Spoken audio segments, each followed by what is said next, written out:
What's the most dramatic place you can set a scene in a movie? Could it be the bedroom, where we've watched any number of sizzling cinematic sex scenes play out?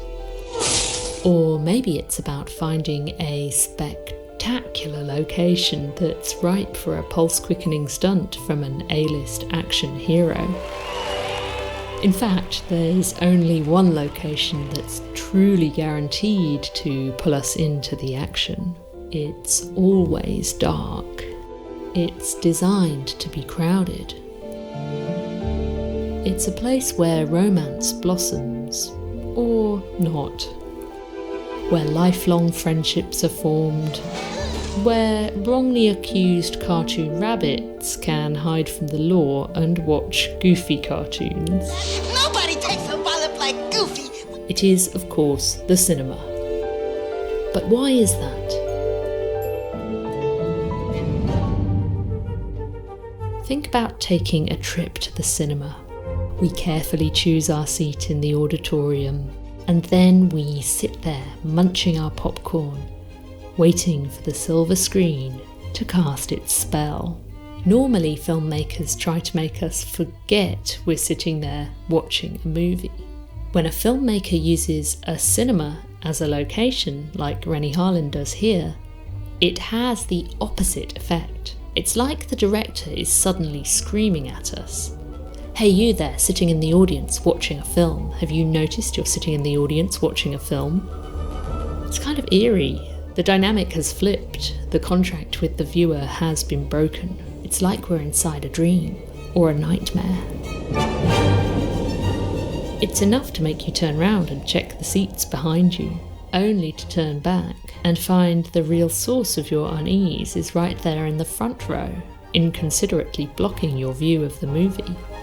Robert De Niro here is not only late for the film, he's also lighting up a pungent Cuban cigar with a tacky go-go girl lighter in the middle of the movie theatre. How rude. Martin Scorsese places the back of De Niro's head centre stage, and it's not often we're stuck looking at the back of a star's head. It's almost irritating. The audience are the irritated heroes of the film. We identify with them. We sympathise. Excuse me. And that idea that the villain could be sitting right there in the dark with you, laughing along, makes for powerful horror.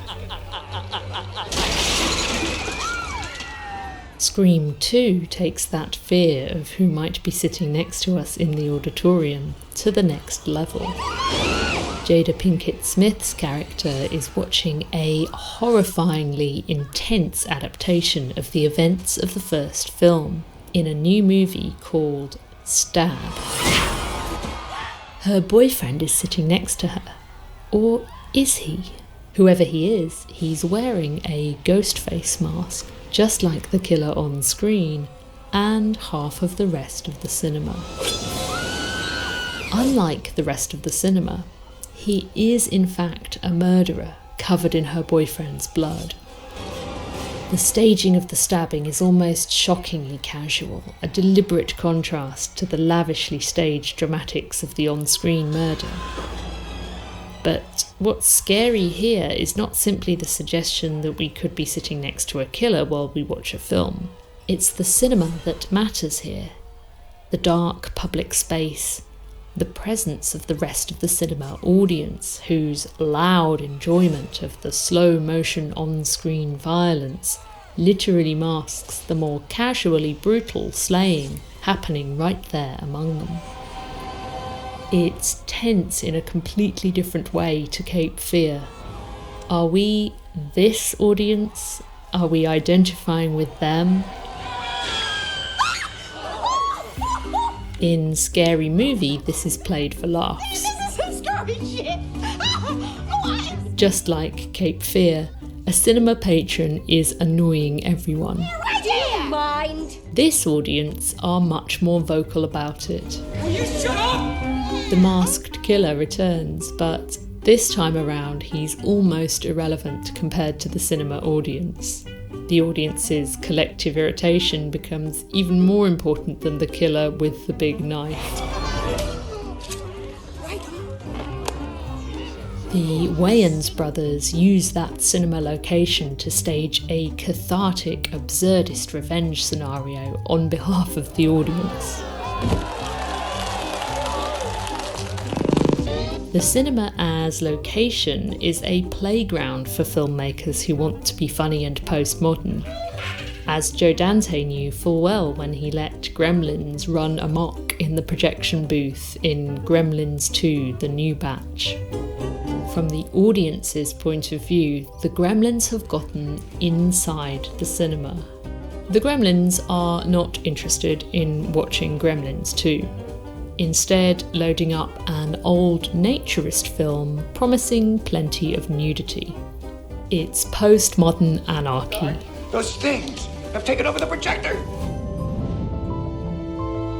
But can these kinds of scenes still work as well when we're watching them from the comfort of our living rooms instead of in an actual cinema? When filmmakers show us an audience watching a film in the cinema, we identify with that audience. When they show us someone watching a film at home, the film becomes a mirror for the character. When the sleep-deprived, insomniac mother in The Babadook watches silent films and cult oddities unfold in the small hours, the TV is a direct reflection of her scattered mental landscape. Videodrome is death. TV is more intimate. TV can reach right out and touch you. Filmmakers can use screens in homes when they want the action to feel uncomfortably intrusive. With screens in our homes, there's that feeling of no escape. But as effective as that is, it's hard to feel it has the same sense of wonder.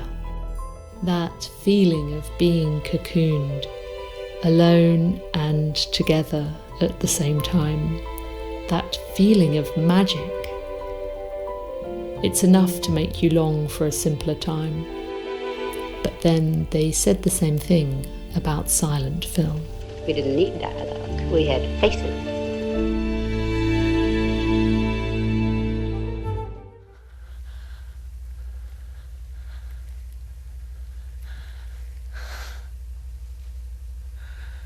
Happy trails.